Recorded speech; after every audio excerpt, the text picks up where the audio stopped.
नमस्कार. आज मी तुम्हाला मुगाची झटपट होणारी उसळ दाखवते. तर बघा ह्याच्यामध्ये काय साहित्य घेतले. कांदा घेतलेला आहे, छोटे 2 आहेत, एक टोमॅटो घेतलेला आहे आणि हे मोड आलेले मूग आहेत, हे बघा. आणि ही कोथिंबीर आणि हा ओला नारळ आहे. तर चला झटकापट कढईमध्ये मी आता हे तेल टाकलेलं आहे. कढईत तेल टाकलेलं आहे. तेल तापल्यानंतर मी कढईमध्ये फटाफट सगळे साहित्य टाकून घेते. थोडीशी फोडणीसाठी राई टाकलेली आहे, थोडेसे जिरे टाकलेले आहे. हा कढीपत्ता टाकून घेते, हा बघा.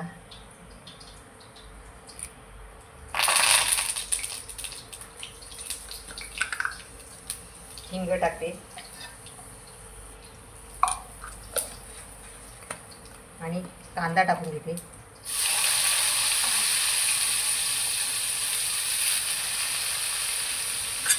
कांदा थोडासा मऊ करून घेते, परतून घेते.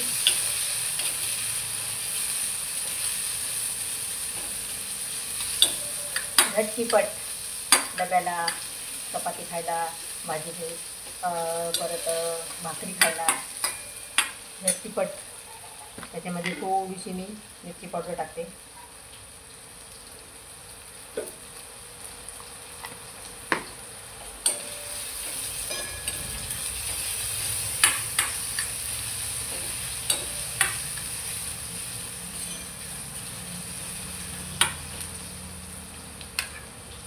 आता हे टोमॅटो टाकून घेते.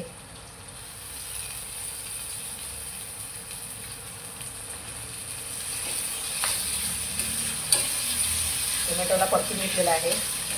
झटपट होणारी भाजी. त्याच्यामध्ये मी हळद टाकते थोडीशी, चवीनुसार घरचा मसाला टाकते.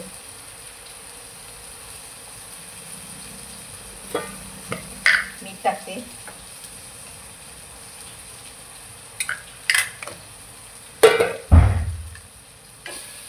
मिक्स करून घेते सगळं.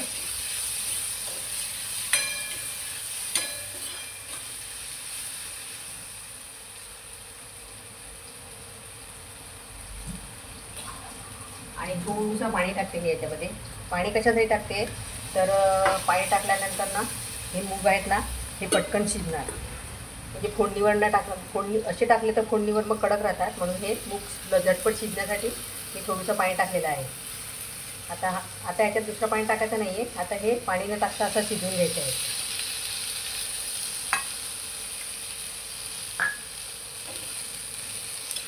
मग मूग पटकन शिजतात म्हणून मी आधी थोडंसं पाणी टाकलं फक्त. आता नाही पाणी टाकायचा. आता असेच मूग शिजवून घ्यायची आणि सुकी भाजी करायची. उसळ मुगाची ही घरगुती पद्धतीची उसळ.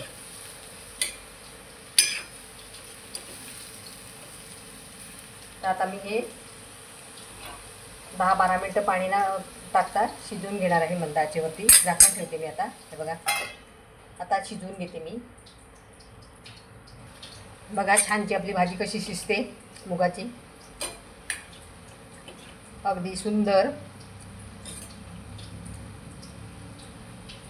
मूग पूर्ण शिजवून घ्यायचे आहेत आणि सुकी बनवायची आहे उसळ.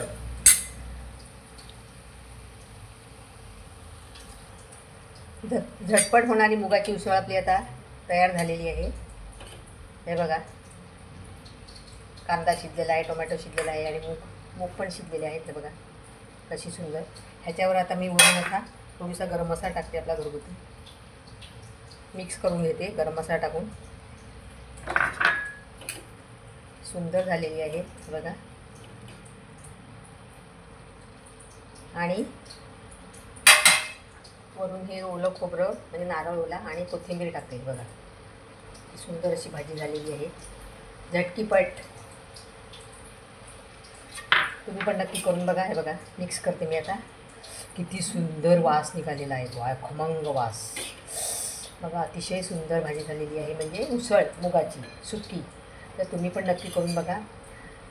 माझा व्हिडिओ हा आवडला असेल तर लाईक, शेअर आणि सबस्क्राईब करायला विसरू नका. आणि मला कमेंटमध्ये सांगा तुम्ही कशी मुगाची उसळ किंवा भाजी बनवतात ते मला सांगा. ही मी उसळ बनवलेली आहे. आवडली असेल तर नक्की लाईक, शेअर, सबस्क्राईब करा आणि कमेंट करायला नक्की अगदी विसरू नका. तर आता मी गॅस बंद करते. झालेली आहे माझी मुगाची उसळ. बघा सुंदर अशी. बघा कशी सुंदर झालेली आहे मुगाची उसळ. तर नक्की तुम्ही करून बघा आणि मला कमेंटमध्ये सांगा. जर माझा व्हिडिओ आवडला असेल तर लाईक शेअर सबस्क्राईब करा आणि नक्की मला सांगा कशी उसळ आहे ती मुगाची. तर इथेच मी माझा हा व्हिडिओ संपवते. तर चला बाय बाय बाय, धन्यवाद.